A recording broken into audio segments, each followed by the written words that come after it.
I'm Frederick March.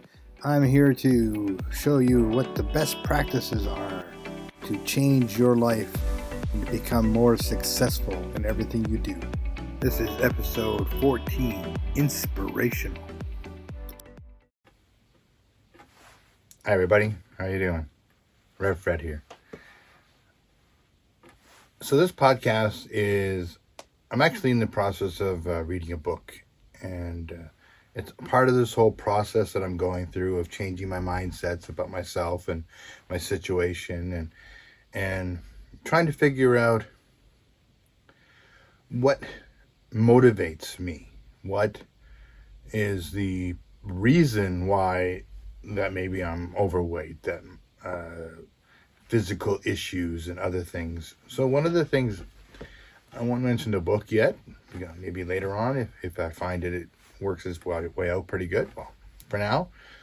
But it's interesting because it's talking about the fact that some of our conditions in life, say our weight, if we have a pervasive illness like diabetes, like I have, or high blood pressure, like I have, that all that stuff may have actually came from a place of developmental stages, either really young as a baby all the way up to whatever age it may be, where you may have had trauma that caused your subconscious to make decisions that in turn would cause issues down the road. Now, at the beginning, it might have happened because of a protective measure. Like, say, for example, when I was a baby, I got pneumonia and almost died.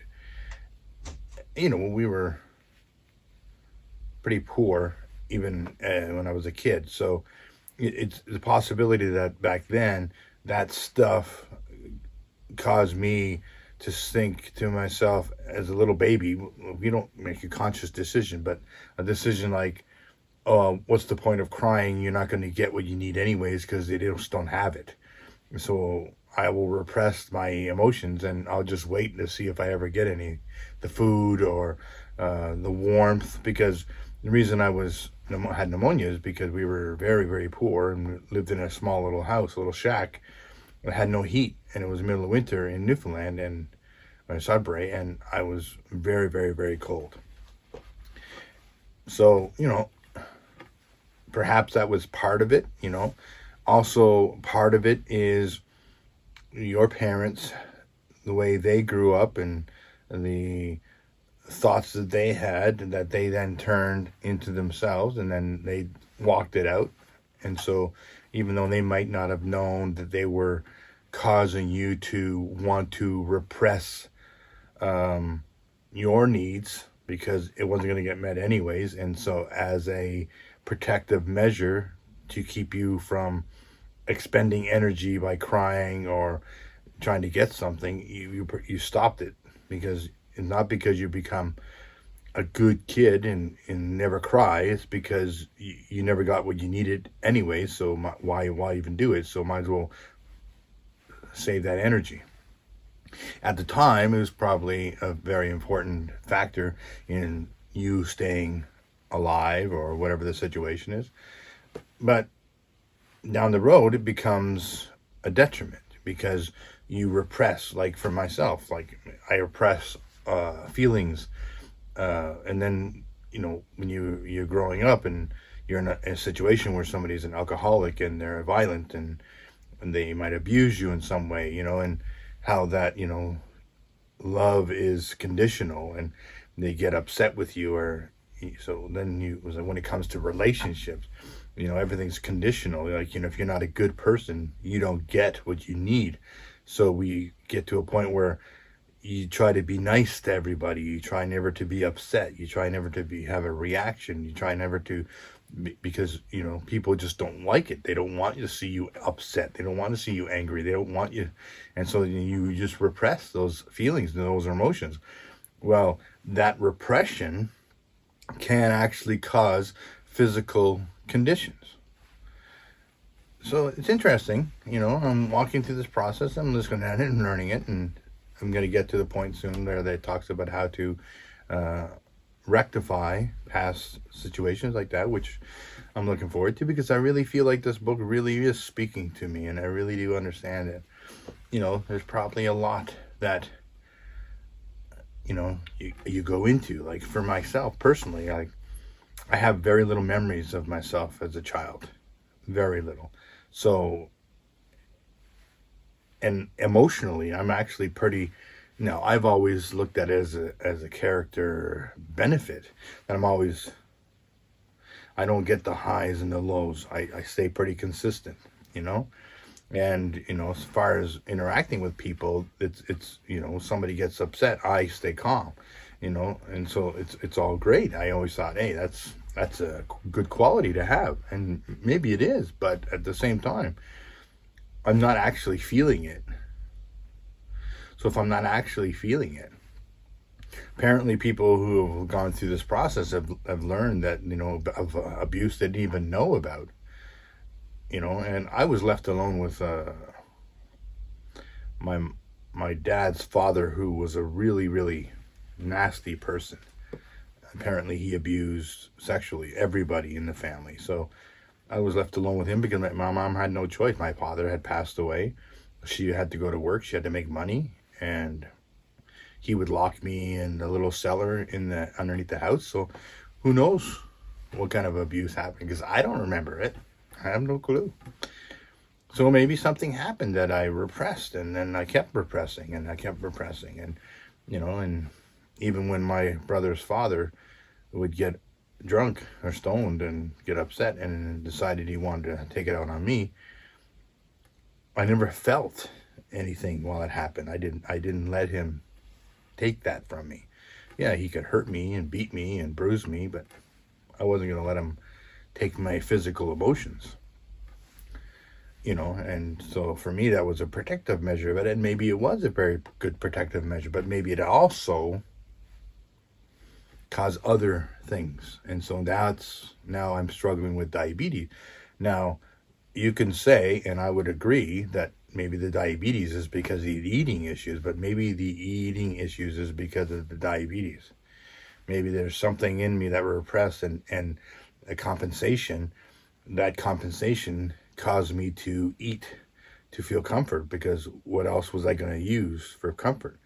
When I was a baby, if I couldn't get food because we didn't have any money, and everybody was taught back then not to breastfeed because it's too demanding on the mom and the baby. But reality is they needed that. That's important. There's a lot of stuff that's taught, like we need to teach babies to sleep through the night, and that's not reality, but we expect it. And so then babies have to compensate for that by trying to be a good baby, by staying quiet all the time and not asking for things and not crying for things, and even though they need it, and they need that one-on-one holding time, they need that breastfeeding time, they need that whenever they're crying, to know that somebody's going to be there for them, and they're not going to be ignored. And so then when they become an adult, they just don't think that nobody ever will be there for them. So what's the point? So to find other things to be there for them, pornography, drugs, alcohol, whatever, work. Some people are workaholics because they can control that environment, So who knows? Interesting. I'm looking into that. I think I think there's a very big probability that there's something going on there, which I think is really, really interesting. And my wife is actually reading one of the same books from the same guy, a different book from the same guy, for her university, for her to become a counselor. So, or psychologist, which is interesting. So, hey. So, I wonder where all this stuff takes place. And it makes me also understand how faith healing by the Lord can actually change things. Because we don't really have a clue what's going on. It's all subconscious. It's all underneath. It's all decisions made to do better in this situation and do better in that situation, which may not be doing better for the whole situation, but it does better for that one situation. And then it causes problems over here and causes problems over there. But God knows how everything works and what's going on and what's the blockage. And so when somebody prays for you and God comes in to heal that situation, he knows exactly what the issue was. You made a decision. And so in order for that decision to be returned or retracted, you need to feel complete love. And so your spirit gets full of love and peace and like, oh, and that will be your message. It's like, oh, I feel this peace. I feel this love. Well, because that's exactly what you needed, because you never felt it, peace and love when you were a little baby. And you didn't feel that comfort. You didn't feel that thing. So God gives it to you and makes you feel that way. And it compensates for those things that you didn't have in the past. And that gets healed. And when that gets healed, then you can walk free from that thing. Well, then the disease can go away because it no longer has to compensate for other stuff, which makes a lot more sense. I always believed in miraculous healing and faith healing. I always believed in it, but I understand it, and I guess it's not always our place to understand it. But to me now, this seems to give more explanation to how it can happen. There's things happening. Like the word says, more things in heaven and earth than you can conceive of in your mind. There's more things in here than we can conceive of in our mind. There's things happening that we're not really sure of, and we're reacting out of a decision that we might have made in the past to do something, and that could be healed. The interesting thing is, part of the healing process is also part of the reason why we need to go to church and to fellowship and to have a body around us. We need support from other people. We need the gathering. We need a village in order to support us, to feel like we're supported and we're loved and we're encouraged. It's critical for our healing process. That's how that happens. It's pretty cool. He's not an idiot. He knows exactly what he needs to do. He needs to get you saved, to get you born again, get you into a fellowship, get you learning about yourself, get you learning why you did what you did, maybe even revealing to you things that happened in your past that you have repressed and you'll even see. So once you see it, you can understand it. You can get healing from it. You get counseling, because the pastor of the church can bring you through a counseling process and a deliverance process and all that kind of stuff to help you get past those things so you can walk new. A worldly counselor could do the same kind of thing. There's something different when it comes to having the faith in there. It's more powerful. And then when you're alone, you can sit and be still. I sat and be still like 3 hours today with the Lord, just quiet my mind down. I had my headphones on, had nice, relaxing worship music playing, just instrumental, just to clear my mind and clear my heart and clear everything out. And I asked questions about, Lord, something in the past that I needed to get free from. And if I do, please help me get free from those things. Show me what I need to get free from.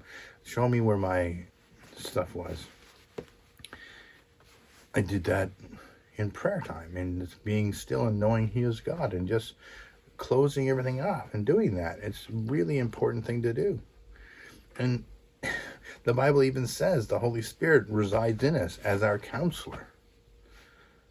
And we need a counselor. We need somebody who's within us, who knows the inside of us and knows where the things are and where the blockages and where the misunderstandings were and where the decisions that we had made subconsciously for a purpose of protection at the time that no longer needs to be there, that is now causing problems. I learned that before a long time ago when we were doing deliverance, and we found out about triggers and multiple personalities and how that played together in that situation, where that multiple was created because the situation was such a big trauma, capital T trauma, that you needed to segregate that trauma away from the whole, and it became a individual little capsule which may have an identity that was then placed in, that would come to the surface when you're in that situation again. But then after that situation was over, it would keep coming back up when the situation was not the same but similar. Like if you had sexual abuse, you might have had that little part of you that was there for protecting when that sexual abuse would happen again. But then when you got older and you became an adult and you got married, well, sex caused that thing to come back up, and you didn't want anything to do with it, and everything was terrifying. Everything was, well, that's the multiple. That's the protective thing that came up, that was created in order to protect you at that time, but is no longer useful, because the situation you're in is not a situation that is abuse. It is a loving, awesome situation that you need to get free from.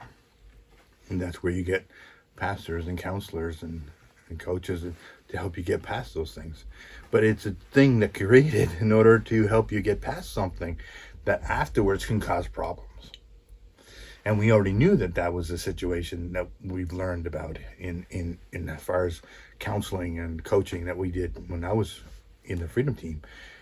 But now I'm learning that it's beyond just emotional stuff. It can be emotional stuff. It can even cause you to have a disassociation from all kinds of things. But it also can cause you to have diabetes, cancer, heart disease, all kinds of stuff.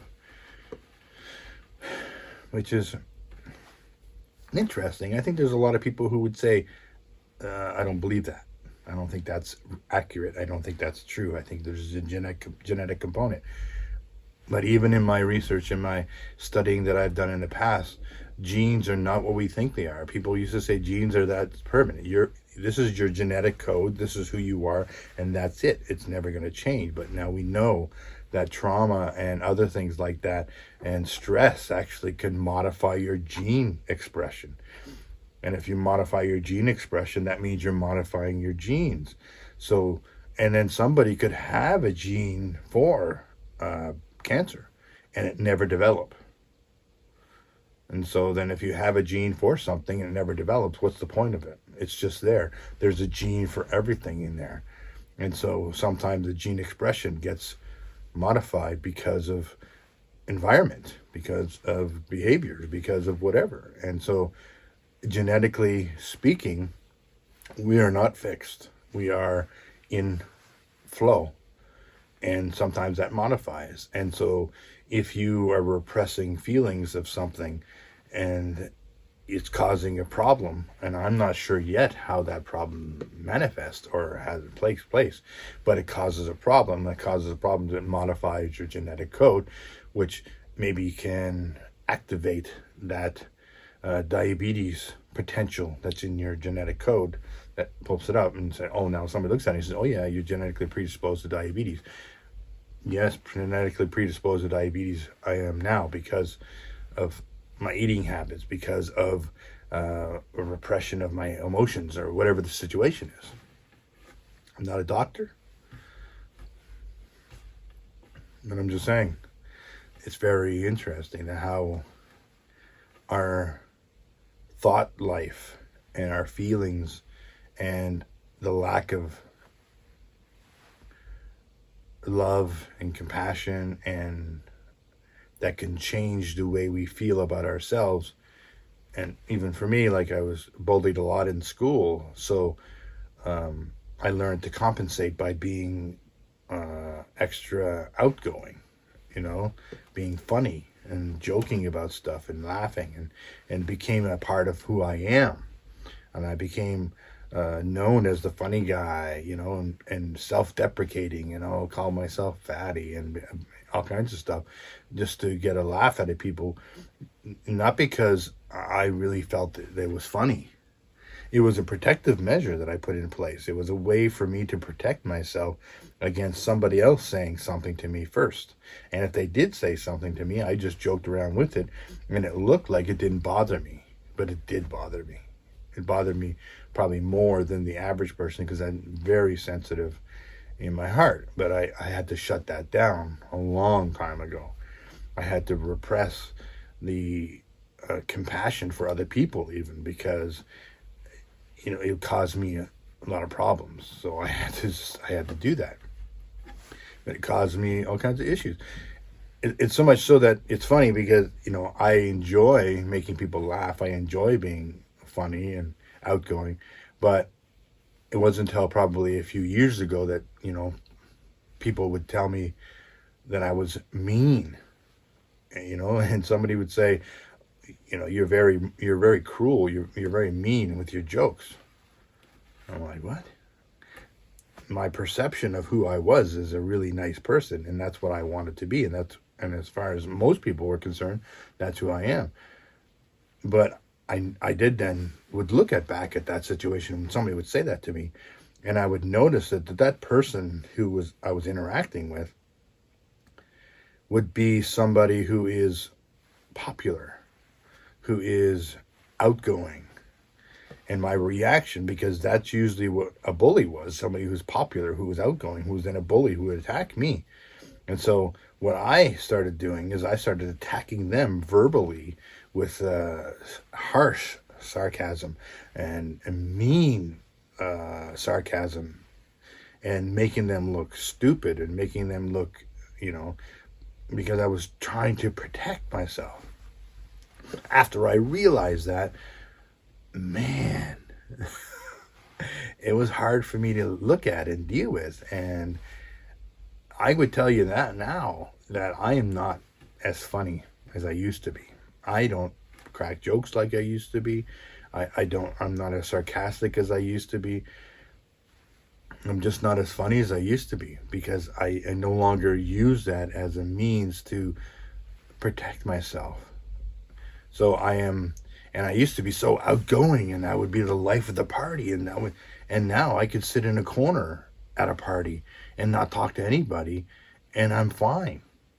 Now, other people might be uncomfortable with it because that's not me who they think I am. They think I'm the life of the party, and they'll think that I'm upset or something, and I'm not. I'm just, and I have a lot of knowledge, and I've had a lot of experience in my life.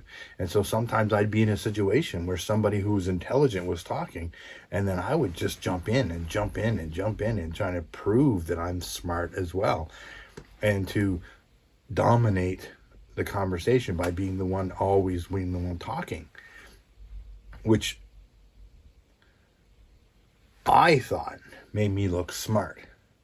But what it made me look was arrogant. I never thought that about me. I never thought that I was arrogant, that I was a bully, that I was mean. No way. I wouldn't have thought those things. But there are certain circumstances where that came up and came out. And I became that. And I had to look at that. And when I looked at it, I realized, I'm like, oh my gosh. It's all protective thing, And so I'm no longer like that. But I could say that I'm no longer like I was. I'm not as jovial as I used to be. I still have lots of information. I still have lots of knowledge. I still have in my head. But I could be in a conversation when people are talking about it, and I know the technical truth about the situation they're talking about. I know the answer. And I could stand there and not answer unless I'm asked. And then I would put my 2 cents in. But if they don't know to ask, the conversation could be over. And I never speak. Even though, because I am so swinging the other way about making sure that I'm not dominating a conversation, that I'm not dominating the situation, that I'm giving other people the opportunity to speak, giving other people the opportunity to show what they know. sometimes I feel like maybe I'm not contributing effectively into the conversation because I know the truth, I know the answer, but I'm not saying anything. But I think that compensation is still worth it because I could easily dominate a conversation. But look at this situation here. I wish I had somebody to talk to who I can sit and listen to. I've learned that listening is my superpower. I love listening. I really do love listening. I love and I know because I've learned about it, but I'm an active listener. I really do love listening. But in this situation right now, talking is, if I tried listening, this would be very boring. I would just stand there and going, nothing. Again, I am reaching out to people to get interviewed, and some people have said yes. I'm just waiting for the situation to happen. I'm looking forward to that. I really am. I think I'd be very excited about the interview process. I'm still not sure how to do it yet. If I should do it on Zoom and just edit it together, or if I should make a place where 2 chairs, camera, mics, interview, so you can see both of us at the same time. I think that would be better. We'll see. Anyways, so it's a process of learning about you, the way you think, the way you feel, why you feel the way you feel. Like, I get back to the whole, my emotional world is pretty much just stable, but that's also a flat line. You know, never thought that I was like a sociopath because, you know, I do have feelings. I do have emotions. I just don't express them. If I'm upset, I just calm it right down and you would not know that I'm upset. Rarely my voice gets a little louder, and that's when I'm really frustrated, when my voice gets a little bit louder and I get a little animated. I feel joy, I feel happy, I feel peace, I feel a lot of things. It just, when it comes to my frustration, my needs not being met, I'm just expecting that's the case in my life. Why would they be? Which is a terrible thing to say and feel, but that's how I've always felt, you know. My job as a son was to be good, to take care of my little brother when my mom needed to go away, and don't complain about it, just do it. Work hard at their family business every day after school, from right after school till 11 o'clock at night for years, and don't complain, just do it.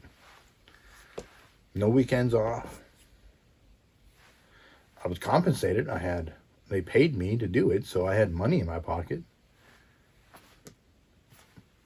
But, you know, if we needed to cook, I needed to cook. I needed to cook for the family. I needed to cook for my brother. I just needed to cook. That was just all there was to it. Not like it was bad. None of that stuff was bad. Maybe if I didn't feel like I had to just do, and I had the option to say no, and to say I need time off, I need a holiday, I need whatever, that I could do that and get some time. But I never asked. Even now, working, I was sick for 2 weeks, so I took 2 weeks off. I haven't had a holiday from a job that I've had in years. My wife and I have never gone on a vacation since we've been married. I just don't ask for things. I'm supposed to have gotten a raise from my job twice now. I've never once asked for it. Just happy to get what I'm getting. Which is, I know it's wrong, but that's just how I am. You know, if I'm at work and I have a list of things that I need to get done, I feel bad if I don't get that list done, even if the list is not realistic. It's way too much stuff to get done in a day. And the plan is to see how much I can do and then put the other stuff on another day. I still feel hugely terrible at the end of my day if I don't have everything on my list done. I feel like I'm a failure. I didn't do my job. I'm not good enough. I couldn't get everything done. Just didn't have enough time in the day to do everything.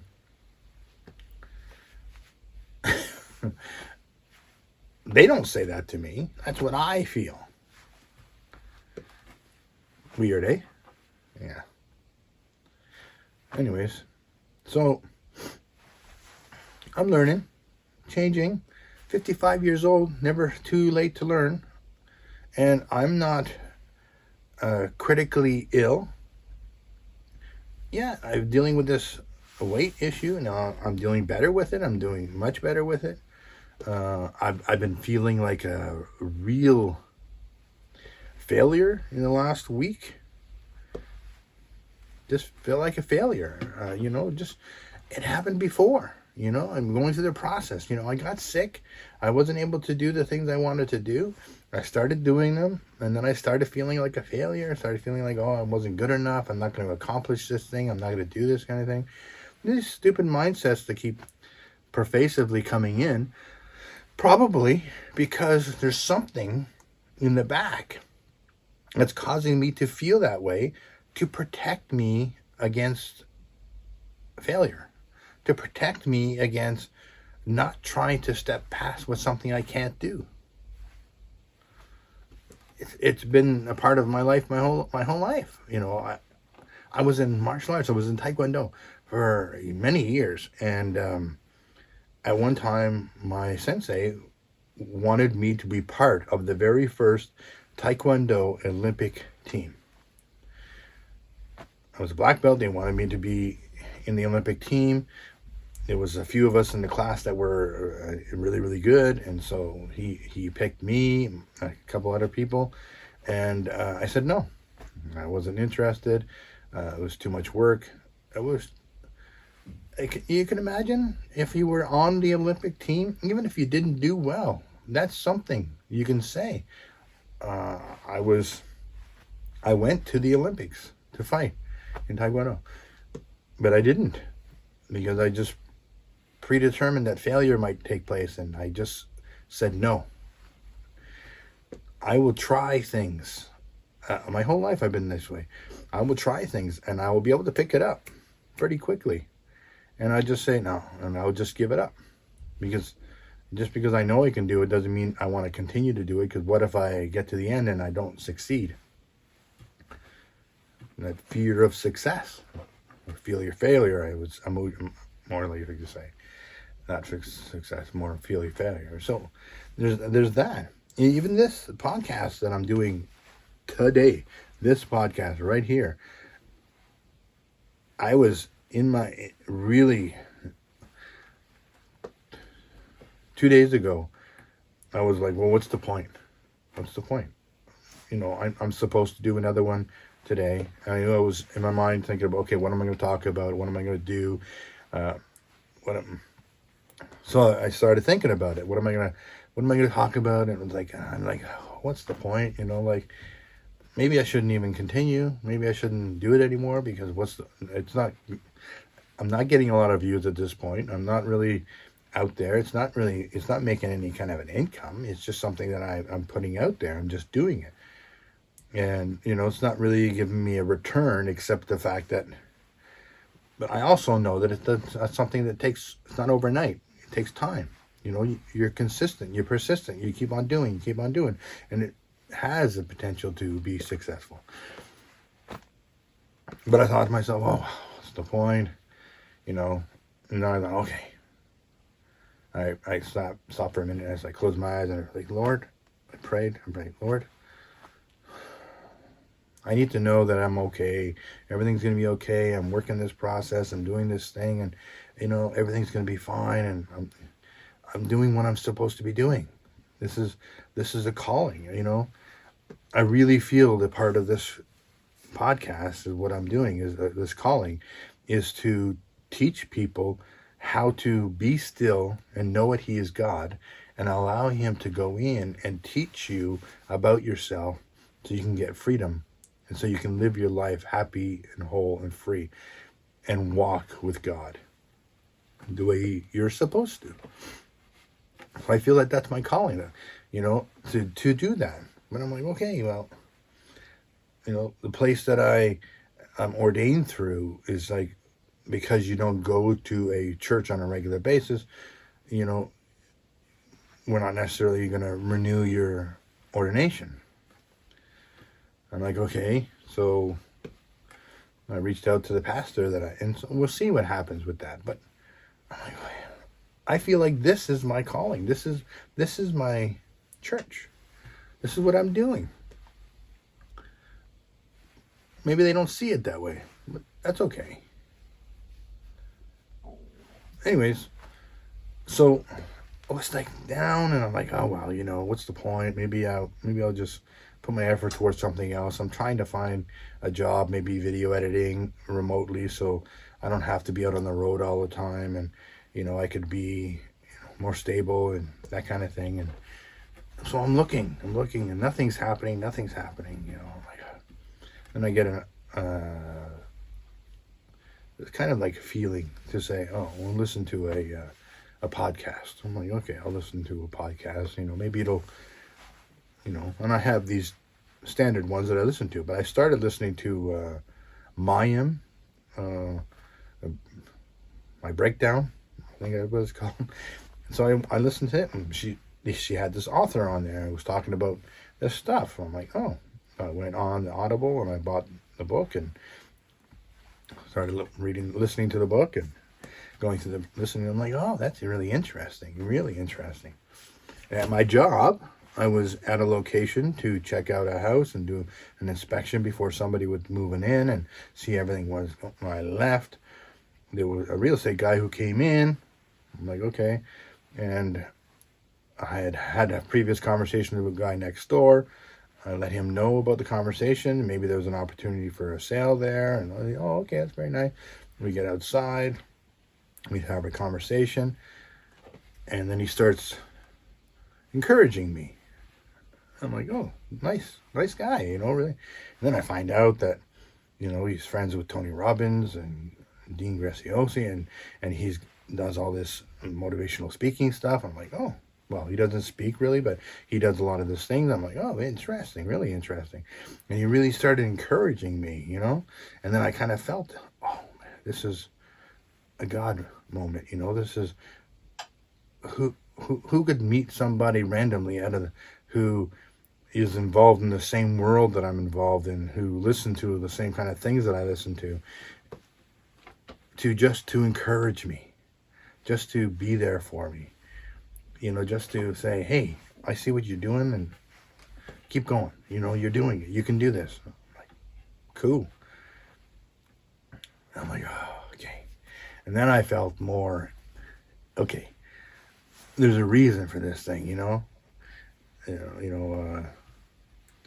Ed Milet would say that my reticular activating system caused a recognition of the situation, and because I'm personable, I talk and I offered service to somebody right away. I offered him an opportunity to make a sale somewhere else, even though he was there to, that opened up his heart to say, oh, this is a nice guy. And then he saw me working and he said I was very efficient at my job. And okay, so then it caused because that's the kind of person I am. I want to be very efficient at my job. I want to be very knowledgeable about what I'm doing and making sure that it's logical how I do things. He recognized that, and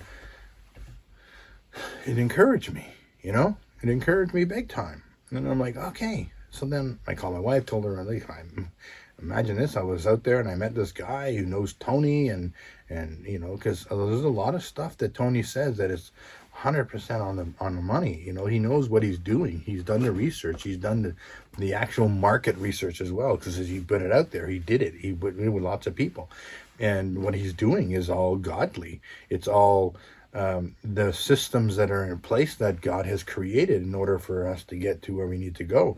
But he's learned how to get in there and change things and change people's states and change, because that's what you need to do. You need to change your way you're thinking, your attitude, your state. Because if you're in a negative state, you're going to be in a negative state. You need to figure a way to change your state to a positive state, or give you that energy, that encouragement, that power, the feeling that you can do more and be more. Fantastic. He does great work. A lot of those guys in that world do fantastic work. It's really awesome. They've encouraged me over the years. Like, I don't personally have a coach or a counselor or right now, or a mentor, but I have virtual ones that I listen to and I watch, and I use that as a way. And so what they say, I implement and I do them. And that's what I do. Only because financially, it's a little thinner, so I don't have the means to go to an event and to meet with, but I can get a book, I can listen to a podcast, I can go on their YouTube channel, I can, glean from them as much as I can till I get to the place financially where I can do more than that. And I will do more than that when that happens. Anyways, my mood changed. And I'm like, okay, there's a purpose for this. It may be for you who are watching to change how you feel about yourself in order to get yourself from this place to that place. Who knows? I don't know what's going to happen with the podcast. I don't know all I know is that it is keeping me on task to do it. It is keeping me focused on what I need to do next, because what I want to talk about has to be something that I'm doing for me.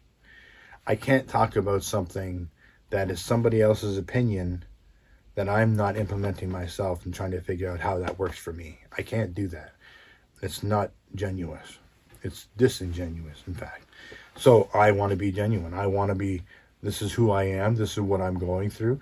I have my faith and I pray and I spend time with God and I read the word and I do all those things, but I also seek into my heart, because God says there's other areas people know about that, the body is not walking in. We need to take that back. It's not new age. In fact, it's old age. It's something that came from the word. It came from God. It's stuff that people have been doing for millennia. So this is what this is about today. I'm not sure what to call the podcast. Encouragement, maybe? Yeah, I think encouragement. I need it on a regular basis.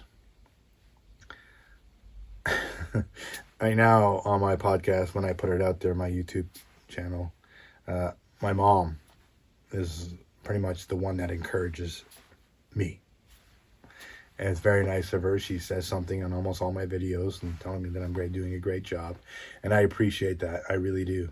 I love the fact that she listens to what I'm doing and likes what I'm doing and talks about what I'm doing, and I appreciate that a lot. It really makes me feel good. I know that he is happy with what I'm doing. That makes a big difference for me as well, because I need to be at a place where I honor God with everything I do. But I want to honor anyone who watches this, to know that this is what I'm going through. This is who I am. This is what I need to do in order to get from here to there. And it could work for you as well. Wisdom is wisdom. Knowledge is knowledge. You can be implementing knowledge just like I can implement knowledge. Not everything that I say on here is something I came up with. Something, I read a book. I watch a video. And then I use it. I implement it. I'm implementing it in my life right now with the stuff that we're figuring out, because I know that I don't need to be walking in a large body like this. And I know that something is causing it to stay this way. that it's impossible to fight against with diet and exercise. Mindset is bigger than all of that. Perception is bigger than all of that. Subconscious activity is bigger than all of that. Those things need to be looked at and figured out. And then those two things that you implement will actually do the job.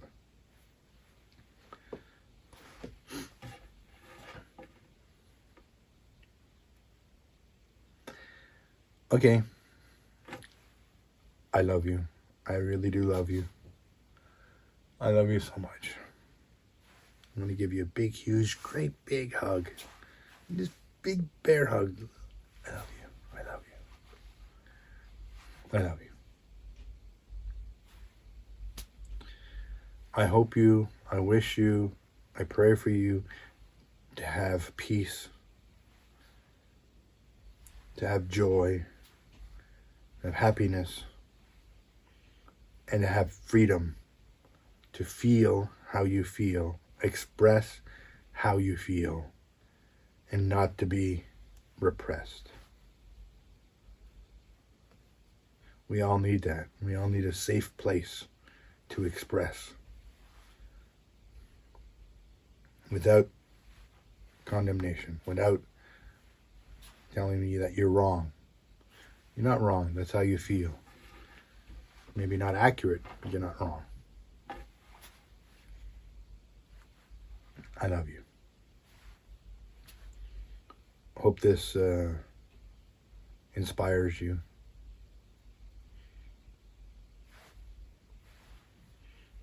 I love you. Bye-bye.